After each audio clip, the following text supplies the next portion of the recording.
आज इस योग के अलावा, इस योग से भिन्न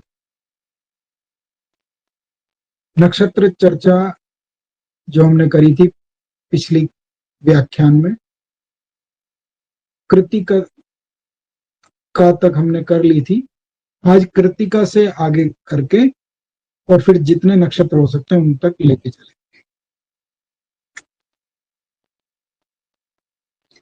आज की नक्षत्रीय यात्रा के साथ में आज का जो नक्षत्र विवरण है, पिछली बार पिछले व्याख्यान में हमने कृतिका तक किया था। आज के नक्षत्र रोहिणी से आरंभ करते हैं। रोहिणी, इसके उपरांत मृगशिरा, उसके उपरांत आद्रा और उसके उपरांत पुनर्वसु। रोहिणी नक्षत्र, रोहिण, आप ये देखिए कि जब कक्षाओं में छात्रों को, बच्चों को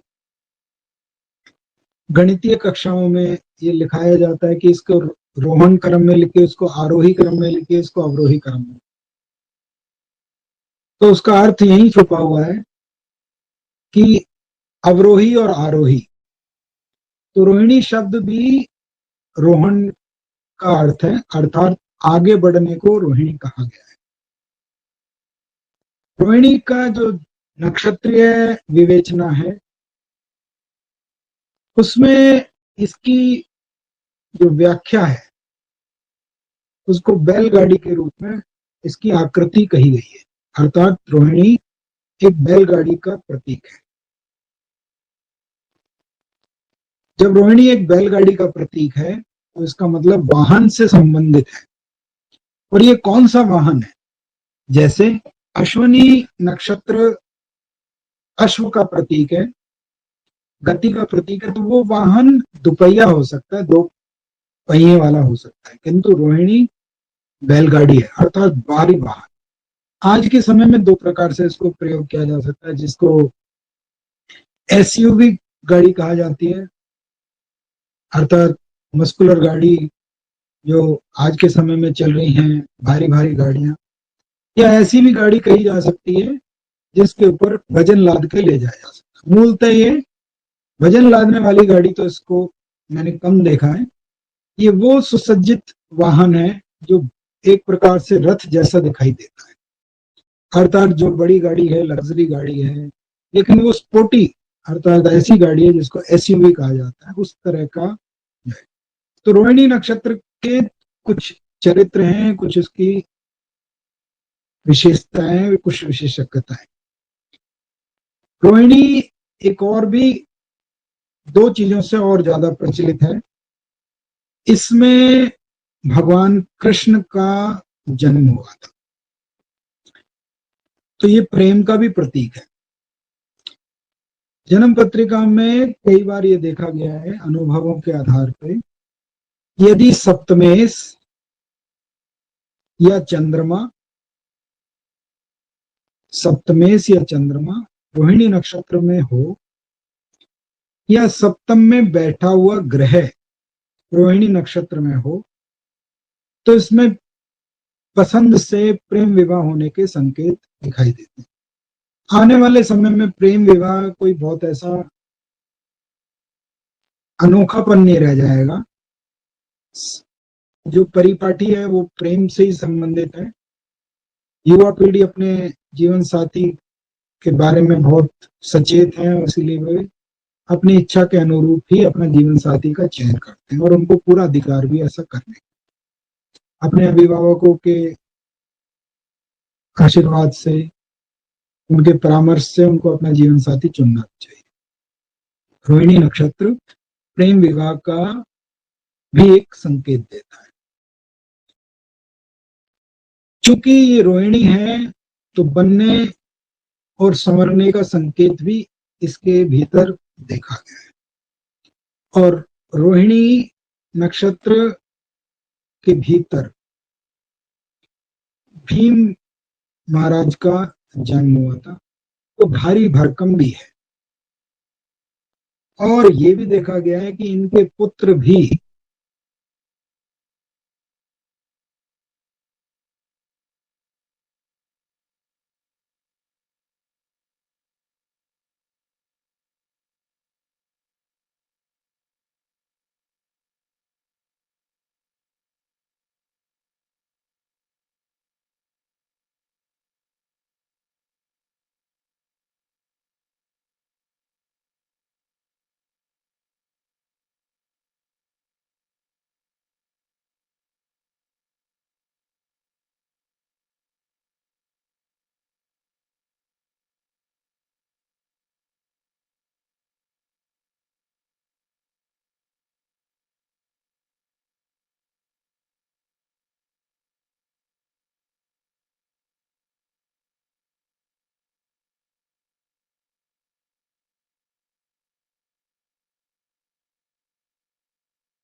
ठीक है, मतलब कोई बात।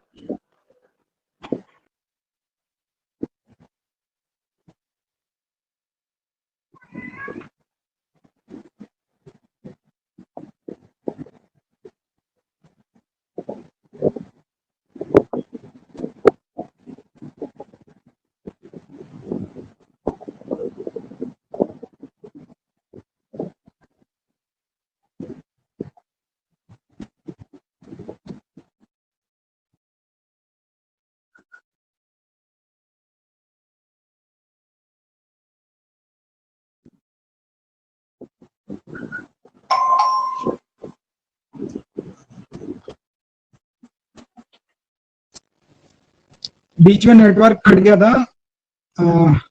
M I audible? आप लोगों को आवाज आ रही है? हाँ जी, अभी आ रही है। बीच में नेटवर्क दिक्कत आई थी थोड़ी देर। हाँ, कोई बात नहीं।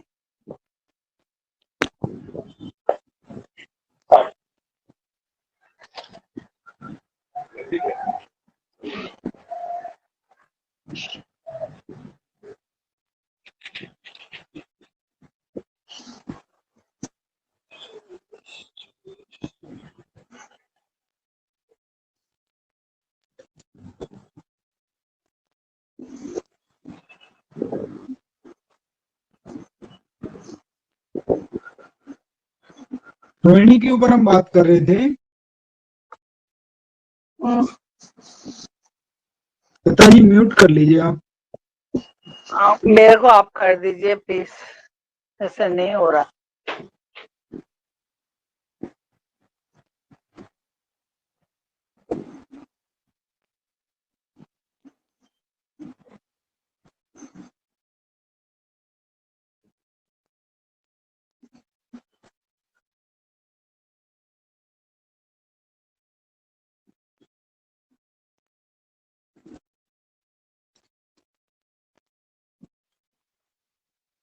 चैट में लिख सकते हैं कोई भी बात, म्यूट पर आप रहिएगा। मेरे को कर दीजिए, आप मुझे कर दीजिए। लता जी आज ना नेटवर्क इशू बहुत है, बड़ा स्लो जा रहा हाँ, है। तो मेरी तरफ से आवाज नहीं होगी। हाँ ठीक है, ठीक ठीक, थैंक यू थैंक यू, ठीक।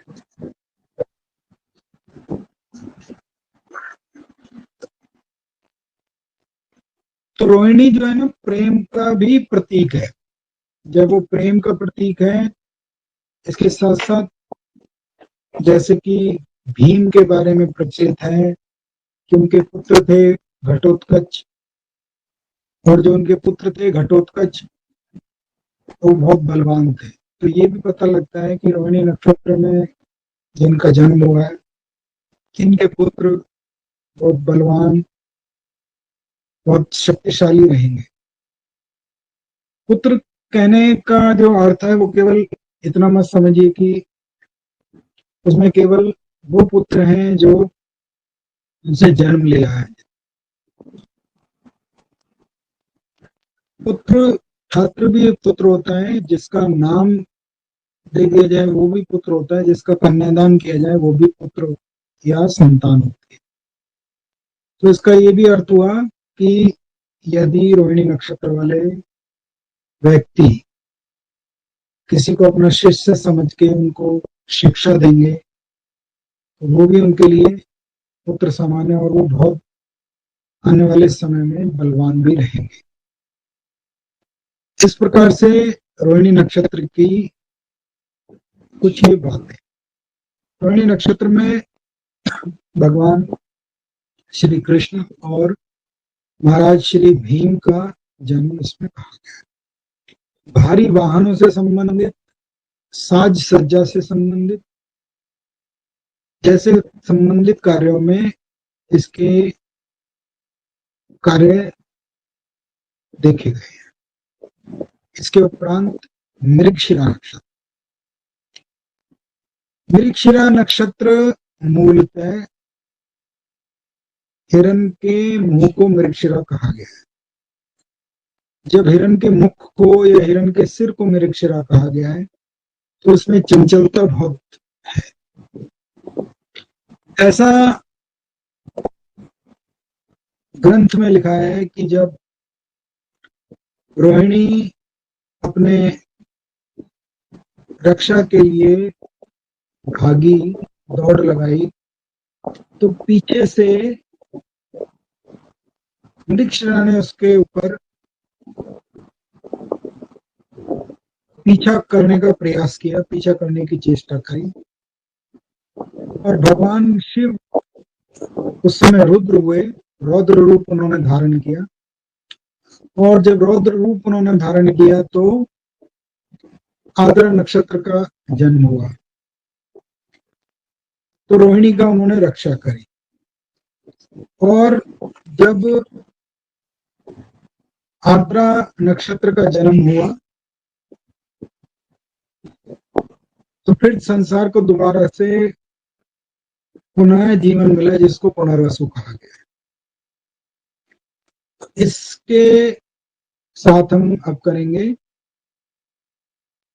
मृगशिरा नक्षत्र। रोहिणी नक्षत्र के जो देवत्व हैं, देवता हैं, इसके विंशोत्तरी दशा स्वामी चंद्रमा है, किंतु इसके देवत्व या इसके देवता प्रजापति ब्रह्मा जी हैं, अर्थात संसार को आगे बढ़ाना, प्रजनन करना और नए कार्यों को धरातल पे लेके आना, ऐसा रोहिणी नक्षत्र का गुण है। इसके भीतर जन्म भीम का भी और कृष्ण का भी हुआ है, ऐसा रोहिणी नक्षत्र के बारे में वर्गीकरण है। इसके उपरांत मृगशिरा नक्षत्र। मृगशिरा नक्षत्र मूलतः इसके विंशोत्तरी दशा स्वामी मंगल है, लेकिन इसके देवता चंद्रमा है। तो शक्तियों का मिलन देखिए, तो मृगशिरा नक्षत्र कामुकता, लोलुपता, वासनाओं से भरा हुआ नक्षत्र है, कामनाओं से भरा हुआ नक्षत्र है। ऐसा भी देखा गया है कि विपरीत लिंग के प्रति, विपरीत जेंडर के प्रति इनका झुकाव थोड़ा अधिक बना रहता है।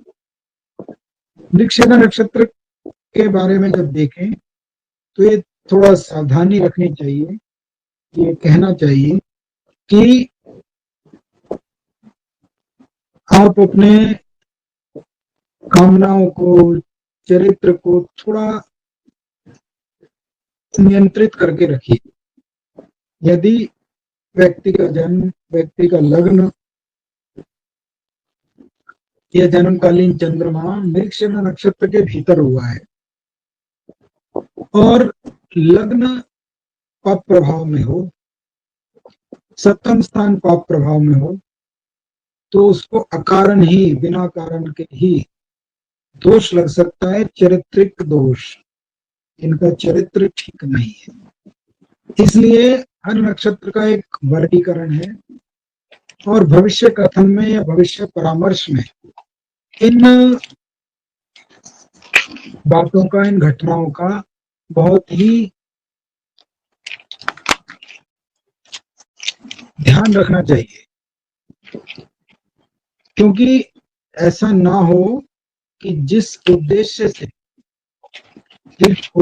से कोई व्यक्ति आपसे पूछने आया हुआ है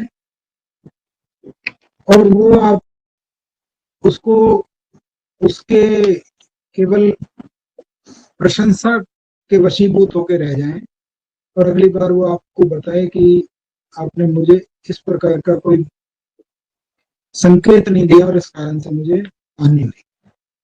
तो नक्षत्र एक प्रकार से एक संकेत भी दे रहा है उसके अंदर छुपी हुई आत्मा का, कि वो क्या हो सकता है।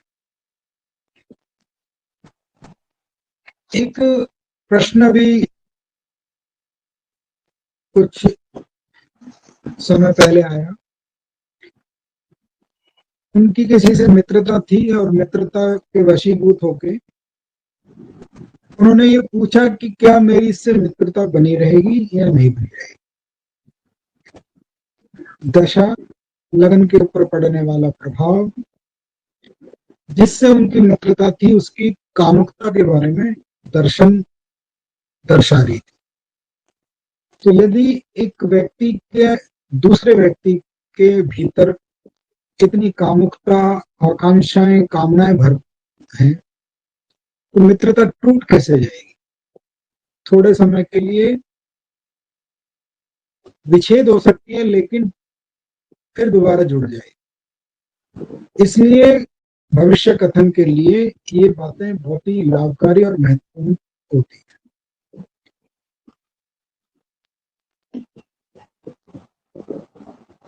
शास्त्र कहते हैं इनको अपनी इंद्रियों को नियंत्रण में रखना चाहिए, ऐसा मृगशिरा नक्षत्र का रूप बताया गया। आप जब हिरण को देखेंगे और हिरण की व्याकुलता को देखेंगे तो एक अलग ही प्रकार की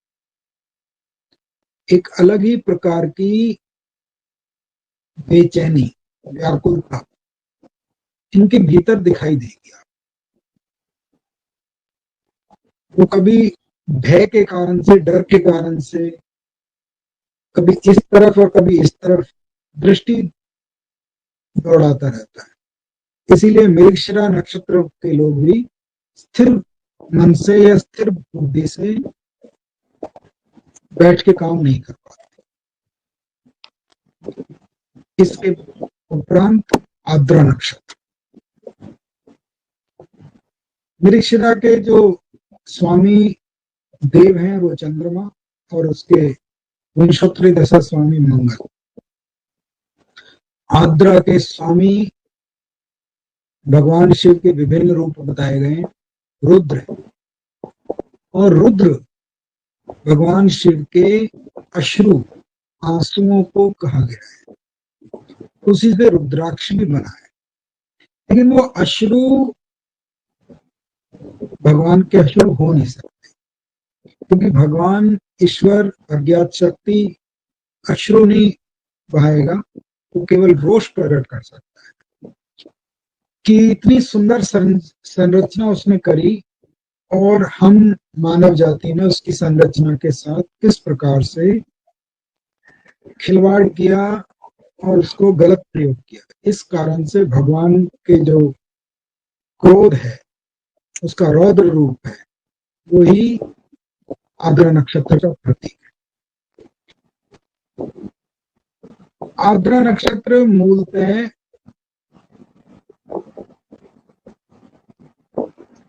एक नए प्रकार की परिपाटी लेके आता है, जो जीवन के अंदर कुछ बदलाव चाहता है, परिवर्तन चाहता है। क्योंकि आर्द्रा के बाद ही पुनर्वसु का आगमन होता है, तो आर्द्रा एक ऐसा नक्षत्र है जो धरती के भीतर, पृथ्वी के भीतर नमी, नम्रता, आर्द्रता उत्पन्न करता है और फिर उसमें से अंकुर फूटता है। तो आर्द्रा नक्षत्र रिफॉर्म और नएपन का भी प्रतीक है। ये किसी व्यक्ति के साथ यदि मित्रता निभाएंगे तो इतनी कि कोई भी व्यक्ति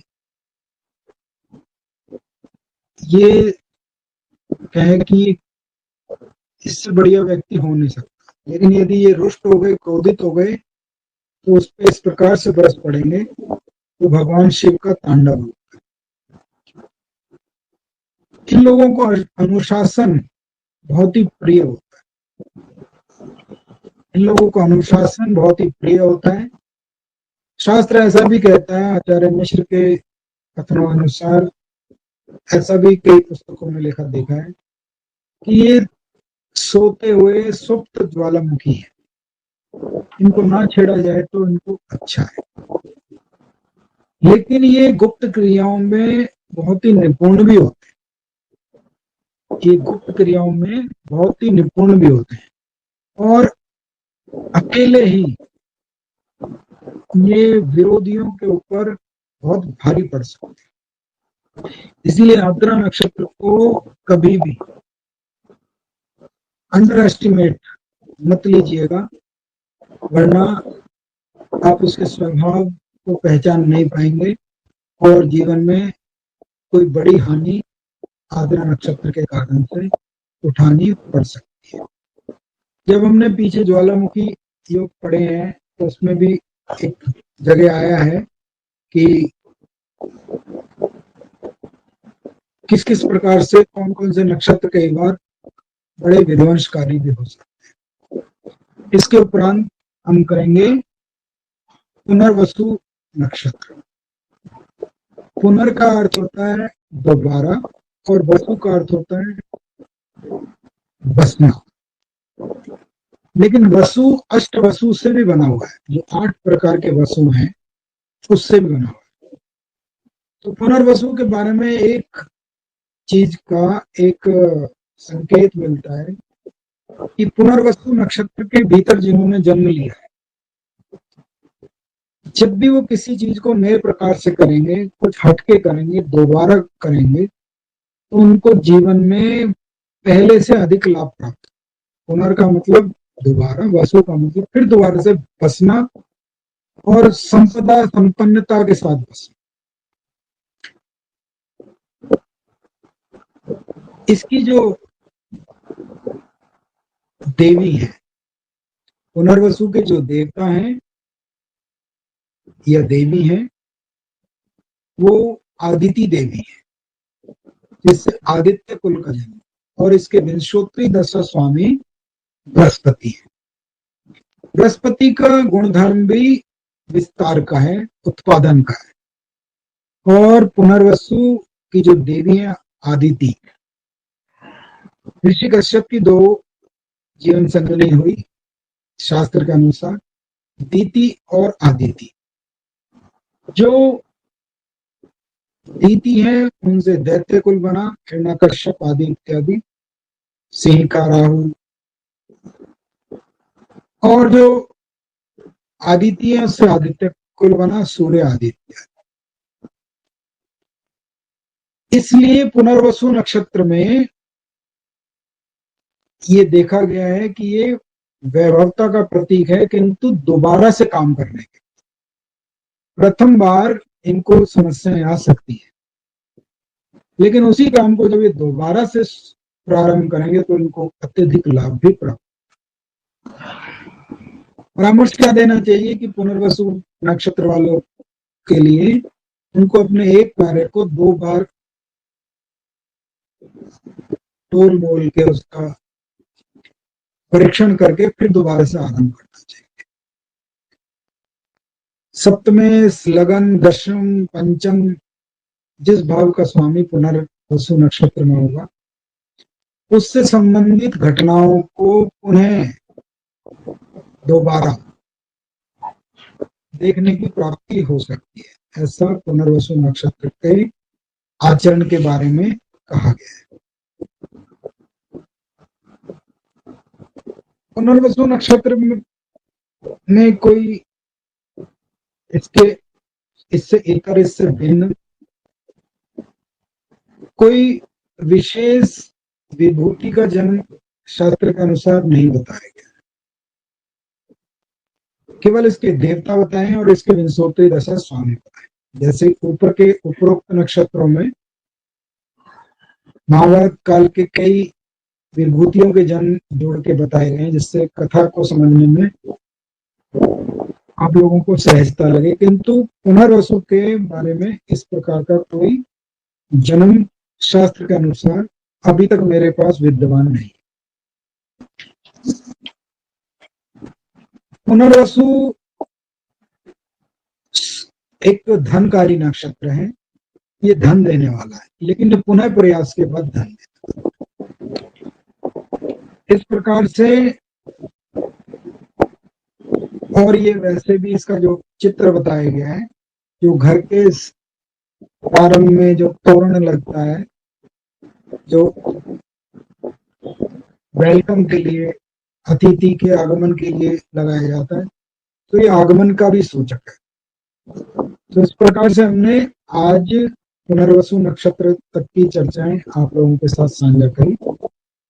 अगले खंड में पुष्य, अश्लेषा, मघा आदि नक्षत्रों की चर्चाएं आपके साथ साझा करेंगे। नक्षत्र के देवता और नक्षत्र की आकृति और उसमें होने वाली किसी विशेष विभूति का जन्म उस नक्षत्र के बारे में संकेत देती है, उस नक्षत्र के प्रभाव करेगा। नक्षत्र के विंशोत्तरी दशा स्वामी जो ग्रह हैं, वो ग्रह जिस भाव में विराजित हैं, घटनाएं वहां से जोड़ के देखनी चाहिए।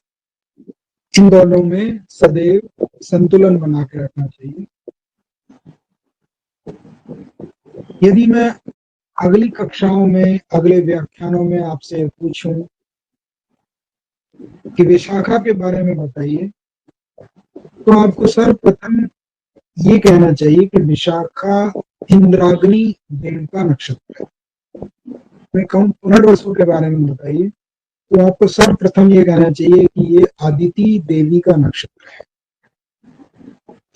जबकि इन दोनों के विंशोत्तरी दशा स्वामी पुनर्वसु, विशाखा, दोनों के विंशोत्तरी दशा स्वामी बृहस्पति महाराज जी है, किंतु दोनों के स्वभाव में बिल्कुल ही भिन्नता है। विशाखा जिसकी आगे शाखाएं कम बन ना पाए, पुनर्वसु पुनः प्रयास के द्वारा धन का प्रतीक है।